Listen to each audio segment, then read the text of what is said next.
आपला हा ट्रॅव्हलचा ब्लॉग आणि एक सेकंड नमस्कार, मी प्रगतीच रेसिपी तडका अँड ब्लॉगमध्ये तुम्हा सर्वांचं मनपूर्वक स्वागत. तर आज मी इथे लोकमान्य टिळक टर्मिनसवर आहे आणि इथून आपल्या तिरुपतीच्या ब्लॉगला मी सुरुवात करत आहे. तर तुम्हीसुद्धा ही तिरुपतीची जर्नी आहे ती माझ्यासोबत एन्जॉय करा. आणि आपली चेन्नई एक्सप्रेस ही ट्रेन आहे आणि ती ट्रेन घेऊन आपण तिरुपतीसाठी जात.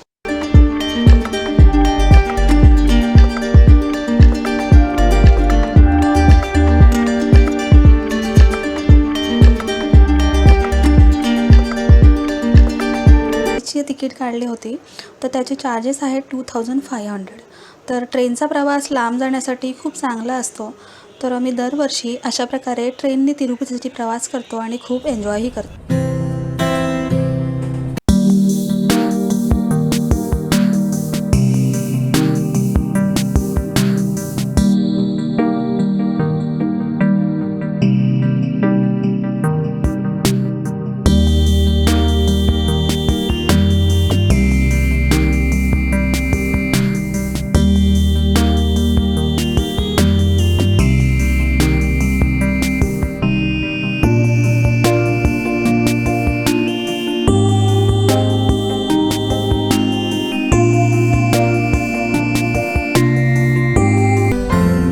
बऱ्याच वेळेला या ट्रेनला पॅन्ट्री नसते, तर मी घरूनच थोडंसं आपल्याला मस्तपैकी लंचसाठी आणि थोडा डिनरसाठी असं बनवून आणलं होतं. कारण आपण 1 वाजता ट्रेन पकडली आहे, तर आपल्याला उद्या सकाळी साधारण 7:30 ते 8 वाजणार आहे रेणीगुंटला पोहोचेपर्यंत.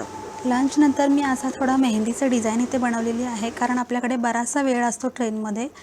तर काहीतरी करायचं म्हणून मी इथे मस्त मेहंदीची डिझाईन बनवलेली आहे. मला मेहंदी खूप आवडते. तर लांबच्या प्रवासात किंवा तिरुपतीला वगैरे जाताना मी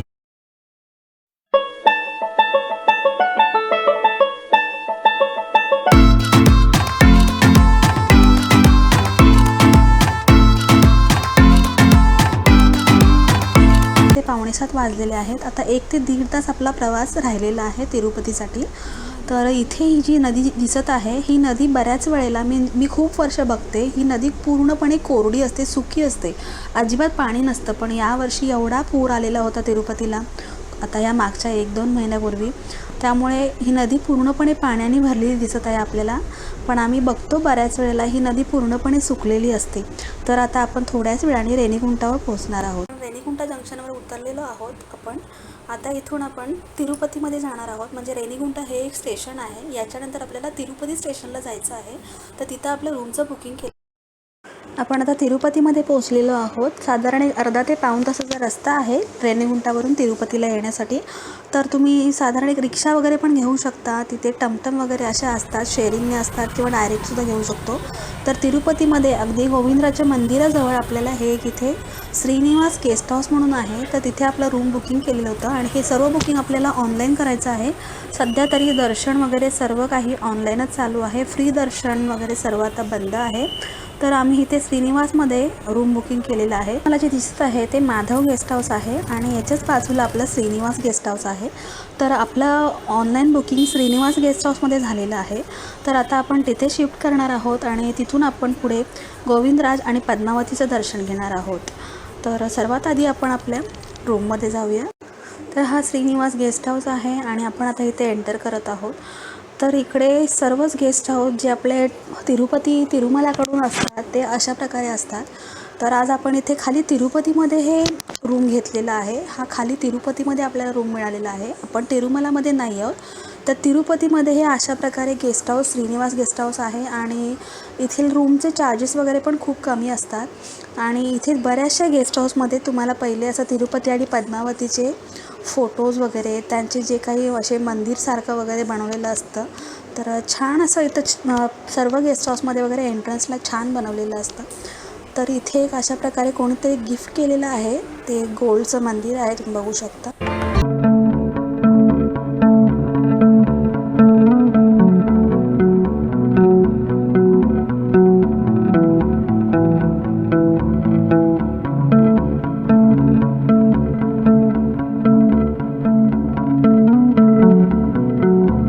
बुकिंग 2nd फ्लोअरला झालेलं आहे. तर इथून लिफ्ट वगैरे आपण घेऊ शकतो. तर लिफ्ट वगैरे अवेलेबल असते तर सेकंड फ्लोअरला आपला रूम बुक केलेला आहे आणि रूम वगैरे पण छान असतात, एकदम शांत आणि थंड असं इकडे क्लायमेट आहे. तिरुपतीमध्ये किंवा तिरुमलामध्ये क्लायमेट एकदम सुंदर असतं आणि नेहमी आम्ही नोव्हेंबर डिसेंबरच्या ह्याच पिरियडमध्ये जातो, तर खूप छान क्लायमेट असतं, बघू शकता.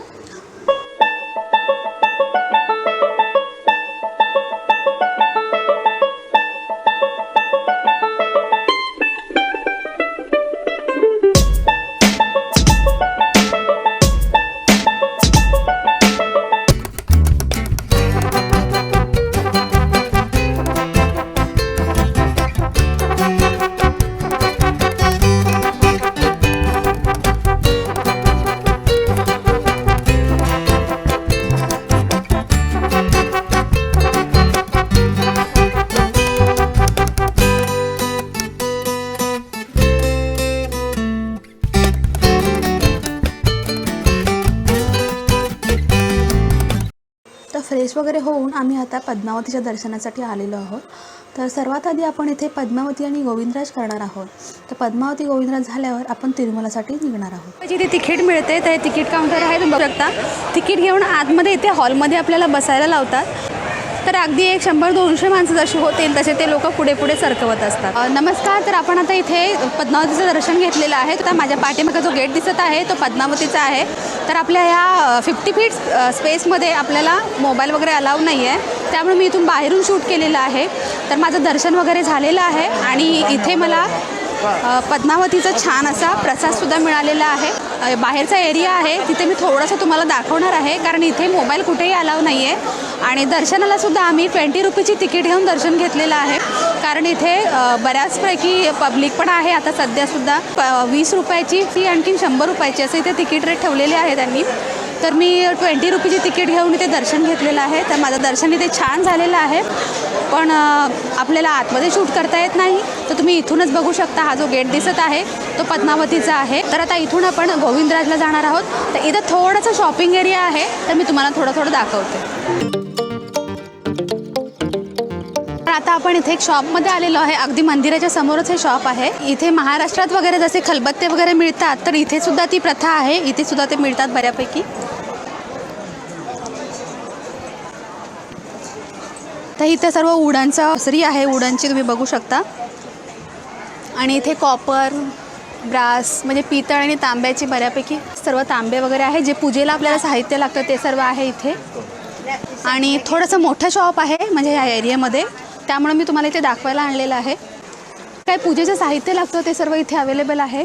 सर्व देवांच्या मूर्ती वगैरे आहेत इकडे. बालाजीचे छान असे ते शोपीस वगैरे म्हणून लावू शकतो. हां, आर्टिफॅक्ट्स वगैरे पण आहे, तुम्ही बघू शकता. आणि इथे 3000ला अगदी मस्त पीस आहे हा. पितळमध्येच खूपच वस्तू इथे अवेलेबल आहेत. आणि या साईडला तुम्ही बघू शकता छोटे छोटे स्टॅच्यू आहेत. हे दिया वगैरे आहेत जे आपल्याकडे मिळतात तसेच इकडे पण आहेत. तर ही समया वगैरे आहेत, फोटो फ्रेम्स वगैरे आहेत. तर एका शॉपमध्ये आपल्याला बऱ्यापैकी इथे शॉपिंग करता येते. पद्मावतीच्या बाहेरच्या दरवाजामध्ये अगदी एंट्रन्सलाच हा मोठासा शॉप आहे. आणि तुम्ही पाहू शकता इथे हे सुद्धा सर्व वुडनमध्ये आहे आणि दिसायला खूपच सुंदर आहे. तरी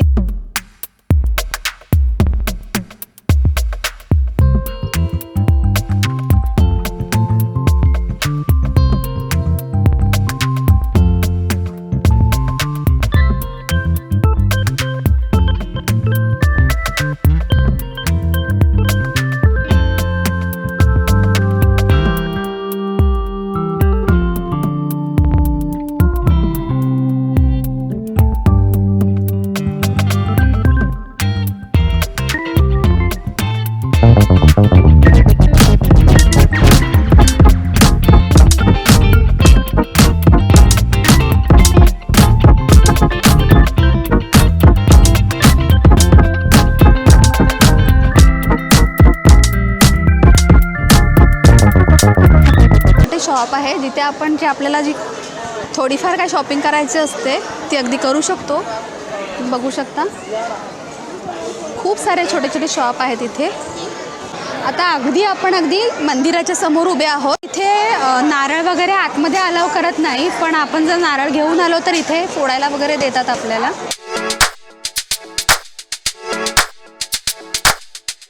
तर तुम्हाला मी थोडासा मंदिराचा बाहेरचा व्ह्यू दाखवायचा प्रयत्न करते.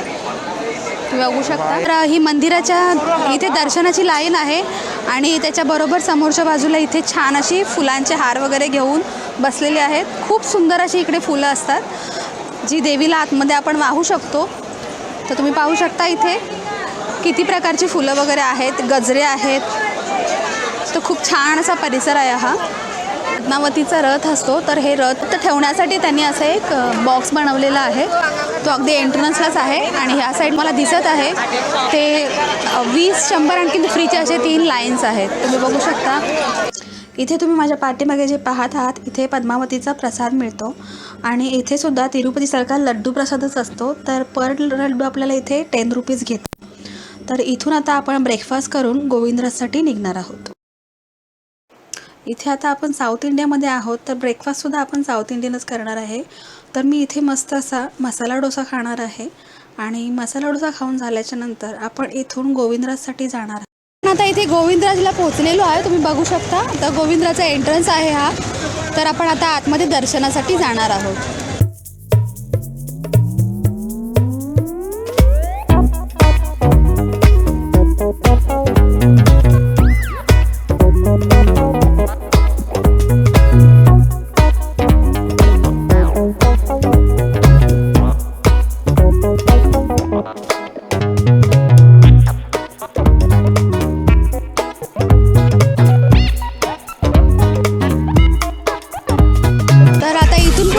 मोबाईल अलाउड नाही आहे, तर मी आतमध्ये दर्शन घ्यायला जाणार आहे. तुम्ही बघू शकता जे समोर जो गेट दिसत आहे तिथून आतमध्ये आपण दर्शन घ्यायला एंट्री करणार आहोत.